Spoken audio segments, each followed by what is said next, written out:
نحمده ونصلي على رسوله الكريم اما بعد فاعوذ باللہ من الشیطان الرجیم بسم اللہ الرحمن الرحیم۔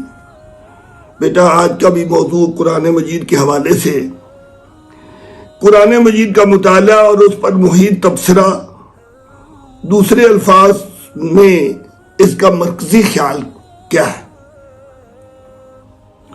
اگر ہم قرآن مجید کا غور خوف سے مطالعہ کریں تو سب سے زیادہ نمایاں اللہ تعالیٰ کی دعوت کی پکار انسانوں کے لیے تین اہم نکات پر نظر آتی ہے۔ اللہ اکبر، یعنی اللہ تعالیٰ کی ذات سب سے بڑی ہے۔ نمبر دو، الرحمن الرحیم، اللہ تعالیٰ سب سے زیادہ رحیم و کریم ہے۔ یعنی ایک طرف اللہ اکبر، دوسری طرف اللہ تعالیٰ کی رحمت، ایک طرف اللہ کی محبت، دوسری طرف اللہ تعالیٰ سے نفرت۔ جو اللہ تعالیٰ کی محبت میں آ جاتا ہے وہ کامیاب ہو جاتا ہے، جو اللہ تعالیٰ سے نفرت کر بیٹھتا ہے وہ ناکام ہو جاتا ہے۔ جو شخص جتنا زیادہ اللہ تعالیٰ کی محبت کو پا لیتا ہے وہ اعلیٰ مقام حاصل کر کے معراج کی بلندیوں پر پہنچ جاتا ہے۔ دوسرا شخص جتنا زیادہ محبت کو نفرت میں بدل لیتا ہے وہ دنیا کے سامنے ذلیل و رسوا ہو جاتا ہے۔ جو شخص اللہ تعالیٰ کی محبت میں ڈوب جاتا ہے تو وہ پیغمبر، نبی، ولی اللہ، شہید کے مقام کو پہنچ جاتا ہے۔ دوسری طرف جو شخص اللہ تعالیٰ سے محبت کی بجائے نفرت کر بیٹھتا ہے وہ منافق، دہریہ پن بن جاتا ہے۔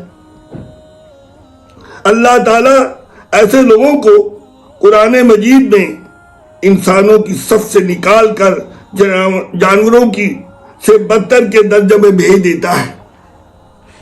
جو شخص اللہ تعالیٰ کی محبت میں گرفتار ہو جاتا ہے اس کے اندر عجز و انکساری آ جاتی ہے، وہ معاشرے کا مفید شہری بن جاتا ہے۔ دوسرا شخص جتنا ہی اللہ تعالیٰ کی محبت سے بھاگتا ہے وہ غرور و تکبر میں مبتلا ہو جاتا ہے۔ وہ عام انسانوں کی زندگی کا دائرہ تنگ کر دیتا ہے، لوگ اس کے لیے بد دعائیں کرنا شروع کر دیتے ہیں۔ اللہ تعالیٰ پھر اسے ایسے لوگوں کے لیے قرآن میں آتا ہے معاشرتاً زنکا، لوگوں کی نفرت اور بد دعاؤں کی وجہ سے سب کچھ ہوتے ہوئے وہ زندگی سے تنگ آ جاتا ہے۔ ان میں سے بعض لوگ مایوسی کے عالم میں خودکشی کر لیتے ہیں۔ جو شخص اللہ تعالیٰ کی محبت میں ڈوب جاتا ہے تو اس کو جنت کی خوشخبریاں ملنی شروع ہو جاتی ہیں، کیونکہ ہر کوئی شخص یہ کہتا ہوا سنائی دیتا ہے کہ یہ شخص بڑا نیک ہے۔ یہی گواہی اللہ تعالیٰ کے فضل و کرم سے جنت میں لے جائے گی۔ اس بات کو مزید سمجھانے کے لیے رسول اللہ صلی اللہ علیہ وسلم کی گواہی دو عورتوں کے بارے میں یوں ہے کہ ایک عورت جو بڑی نمازی، تہجد گزار تھی، لیکن تمام رشتہ دار ہمسائے اس کی بدزبانی سے اور بد اخلاقی سے تنگ تھے۔ صحابہ فرمانے لگے کہ اللہ کے رسول، یہ عورت بڑی نمازی اور تہجد گزار تھی لیکن بد اخلاق ہے، تو آپ فرمانے لگے یہ جہنمی عورت ہے۔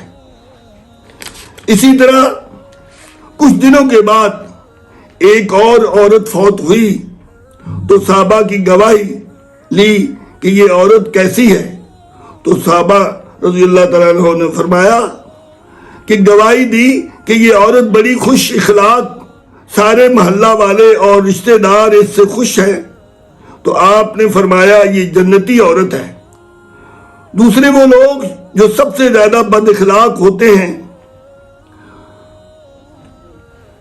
اور ان میں سے قرآن ان لوگوں کی خصوصی ذکر موجود ہے جو اللہ تعالیٰ کو برملا چیلنج کر بیٹھتے ہیں۔ اللہ تعالیٰ کی کبریائی کو بھول جاتے ہیں تو خود جھوٹا خدائی دعویٰ کر کے فرعون، حامان، قارون کا ٹائٹل لے کر اللہ تعالیٰ کی پھٹکار میں راندہ اور دھتکارا ہوا جہنم واصل ہو جاتا ہے۔